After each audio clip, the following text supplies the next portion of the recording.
Hello students, welcome back. कैसे हैं सब लोग। तो जैसे कि आज हमें डिस्कस करना था क्वेश्चन नंबर 3 के बारे में, तो चलिए फटाफट देर न करते हुए अपने क्वेश्चन को शुरू करते हैं। क्वेश्चन नंबर 3 में हमसे पूछे गए हैं 4 सवाल। एक पहला सवाल है, का खंड में सिद्ध कीजिए √3 एक अपरिमेय संख्या है। तो √3 को एक अपरिमेय संख्या सिद्ध करने के लिए हमें क्या करना होगा। सबसे पहले हम देखते हैं इसी सवाल का सोल्यूशन।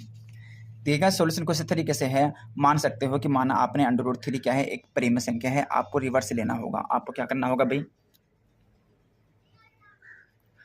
आपको करना होगा रिवर्स। रिवर्स में आप क्या करोगे, आप लिखोगे √3 क्या है भाई, एक परिमेय संख्या है। जब √3 एक परिमेय संख्या होगा तो हम लिख सकते हैं √3 को p/q।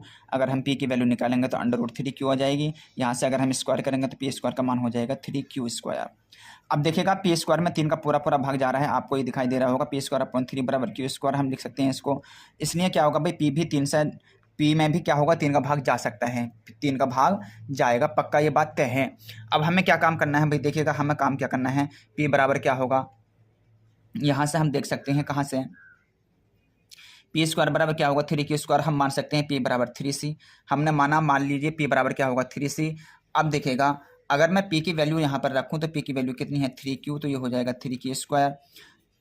ठीक है, ये 3q² हो जाएगा। 3q² बराबर कितना हो जाएगा, 3c² हो जाएगा। तो अब देखिएगा 3q² बराबर क्या होगा, 3 का स्क्वायर करेंगे तो 3 3 9, 9c² हो जाएगा ये। अब देखिएगा यहाँ पर क्या होगा, 3 से हम भाग करेंगे तो 3 3 9, q² की वैल्यू क्या हो जाएगी, 3q² की वैल्यू हो जाएगी 3c²। अब देखिए यहाँ भी कंडीशन वही है कि q² भी 3 से विभाजित है, इसलिए q भी 3 से विभाजित होगा। ये बात फिर से हमें ध्यान रखनी है। अब इसी चीज़ के साथ हम क्या कर सकते हैं, हम ये कह सकते हैं कि अतः हम लिख सकते हैं कि यह एक विरोधाभास की स्थिति है, इसलिए √3 एक परिमेय संख्या होगी।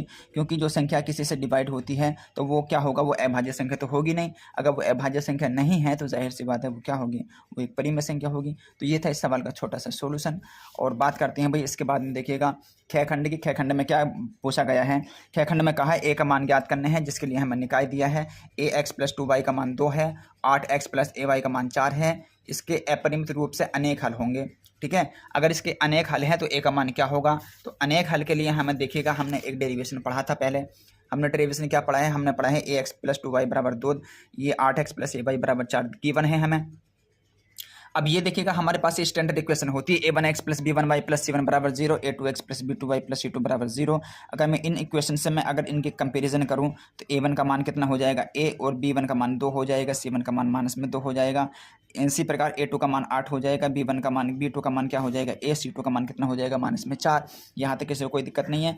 अब देखिए, हमें बताना था अपरिमित रूप से अनेक हल। अपरिमित रूप से अनेक हल होने के लिए कंडीशन होती है a1/a2 = b1/b2 = c1/c2। सारी वैल्यू आपस में कैसी होती हैं, बराबर होती हैं। जब मैंने ये वैल्यू पुट करी a/8, b2/a और -2/4, तो अब मैं कोई से भी दो पेयर करके इनकी वैल्यू निकाल सकता हूँ। यहाँ से a की, अगर मैं इस वाले से निकालना चाहूँ तो मैं इस वाले से निकाल सकता हूँ। देखिएगा कैसे होगी, कैसे वैल्यू निकलेगी इसकी। a की में जब a से गुणा करूँगा तो a² हो जाएगा, 8 दूनी कितना हो जाएगा 16। भाई a² = 16, तो a का मान 4 होगा। लेकिन इतना ही नहीं, अगर इस वाले पेयर से आप निकालना चाहते हो तो निकाल सकते हो। कैसे निकालोगे, देखिएगा 2 से माइनस है तो माइनस कैंसिल आउट हो जाएगा। 2 से हम 2 कैंसिल कर देंगे तो a का मान कितना बचेगा, a का मान 4 बचेगा। तो सेम आंसर आने वाला है, a का मान 4 होगा। तो आई होप ये क्वेश्चन भी आपको समझ आ गया होगा। अब देखिएगा इसके बाद में हमें क्या करना था, गय खंड में हमसे पूछा था, दिए गए चित्र में PS/SQ = PT/TR तथा P कोण PST = कोण PRQ है। तो आपको सिद्ध करना है त्रिभुज PQR एक समद्विबाहु त्रिभुज होगा। समद्विबाहु का मतलब होता है कोई सी दो भुजाएं आपस में बराबर होना। ठीक, तो चलिए फटाफट इस क्वेश्चन का सोल्यूशन देखते हैं। देखिए सोल्यूशन कुछ इस तरीके से हमें करना था इसका। त्रिभुज PQR और PST में आपको पता है कि कोण P = कोण P क्या होगा, अभिनिष्ट होगा, क्योंकि ये PST के लिए भी है और ये PQR के लिए भी है, ये वाला एंगल।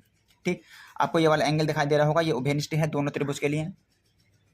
उसके बाद में कोण PST = कोण PRQ आपको दे रखा है, यानी कि कोण Q बराबर कोण S बराबर कोण R हम कह सकते हैं। कोण S, ये वाला कोण जो है, ये वाला कोण और ये वाला कोण आपस में क्या है, ये हमें दे रखा है कि ये बराबर है। तो अब समद्विबाहु त्रिभुज हम आराम से सिद्ध कर सकते हैं इसको। भाई कैसे, देखो फटाफट, PS बटे PQ माइनस के PS, ठीक है जी।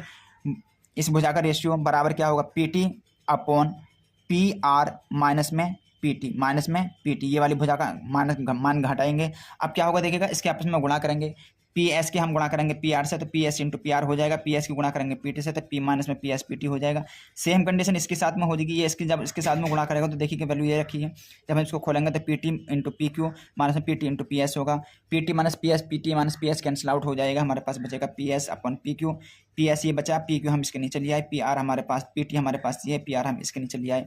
तो अब हम क्या कह सकते हैं भाई, हम ये कह सकते हैं, अब हम ये कह सकते हैं कि भाई त्रिभुज पी क्यू आर सर्वांग सम हो गया पी एस टी के। अगर इस सर्वांग सम हो गया तो हम ये कह सकते हैं कि P S upon P Q बराबर पी टी अपन पी आर होगा और S T upon Q R होगा। मतलब ये जो भुजाओं के जो रेशियो होते हैं वो आपस में बराबर होते हैं, कोणों के जो रेशियो मतलब कोणों के जो कहना चाहिए जो समान एंगल होते हैं वो आपस में बराबर होती हैं, जो समान भुजाएं होती हैं वो आपस में बराबर होती हैं, या उनका अनुपात बराबर होता है, ये कह सकते हैं।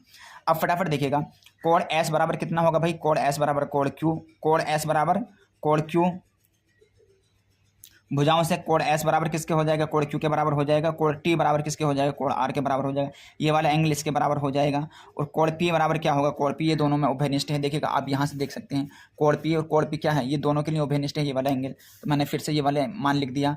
अब चूंकि हमें ये दिया है, देखो कोण एस और कोण आर हमें बराबर दे रखे थे, जब एस और आर आपस में बराबर हैं, यहाँ से देखिए जब ये वाले एंगल आपस में बराबर हैं, ये वाले एंगल, तो जाहिर सी बात है टी और क्यू भी आपस में बराबर होंगे, तो मैंने लिखा टी और क्यू आपस में बराबर हैं। जब टी और क्यू आपस में बराबर हैं तो मैं अब लिख सकता हूँ कोण क्यू और कोण आर भी आपस में बराबर होंगे।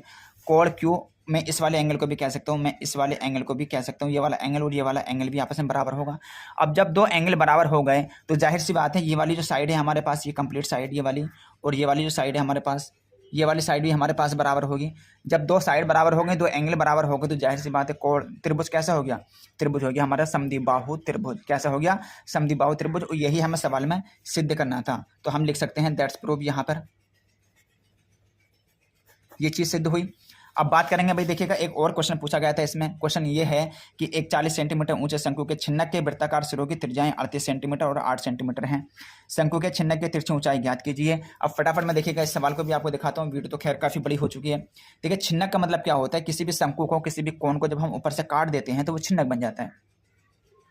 अब इसमें हमें क्या दिया है, देखिएगा इसमें हमें ये दिया है कि जो हमारे पास त्रिज्या है, ठीक, जो हमारे पास त्रिज्या है, ठीक है, वो जो ऊपर वाली त्रिज्या है वो देखिएगा ये दे रखी है हम 38 सेंटीमीटर, 8 सेंटीमीटर और 38 सेंटीमीटर। तो 8 सेंटीमीटर हमारे पास ये हो गया और 38 सेंटीमीटर हमारे पास ये वाली रेडियस हो गई, ठीक।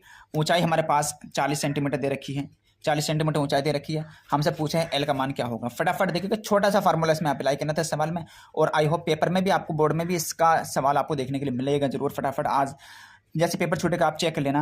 एल बराबर क्या होगा, एल का मान निकालेंगे under root H square plus R minus के आर का स्क्वायर। एच की वैल्यू हमारे पास 40 दे रखी है, 40 का स्क्वायर प्लस आर 38 है और माइनस में स्मॉल आर जो है वो 8 है, 38 में से 8 घटाएंगे 30, 30 का स्क्वायर, 40 का स्क्वायर 1600, 30 का स्क्वायर कितना हो गया 900, 900 1600 900 कितना हो गया 2500, 2500 का वर्गमूल निकालेंगे तो 25 का वर्गमूल 500 का वर्गमूल 10, यानी कि एल का मान कितना होगा भाई, एल का मान हो जाएगा 50, यानी कि जो स्लैंट हाइट हो गई जिसको हम तिरछी ऊंचाई कहते हैं, तिरछी ऊंचाई जो हो गई हमारे पास वो कितनी हो जाएगी भाई, तिरछी ऊंचाई हो जाएगी हमारे पास 50 सेंटीमीटर। तो क्वेश्चन नंबर 3 का एक कंप्लीट सॉल्यूशन था जिसमें हमसे 4 सवाल पूछे गए थे। अभी भाई देखिएगा इसका जो क्वेश्चन नंबर 4 है, क्वेश्चन नंबर 4 जो है मैं इसकी वीडियो बनाने वाला हूँ आपको, इसकी जो क्वेश्चन नंबर 4 का जो सॉल्यूशन है वो मैं नेक्स्ट वीडियो में देने वाला हूँ। तो आप वीडियो को देखना बिल्कुल मत भूलिएगा। चैनल को अभी तक सब्सक्राइब नहीं किया है तो ऐसी वीडियो को पाने के लिए आप हमारे चैनल को सब्सक्राइब कर सकते हो। तो चलिए भाई मिलते हैं नेक्स्ट वीडियो में। Thanks for watching this video and bye bye, take care.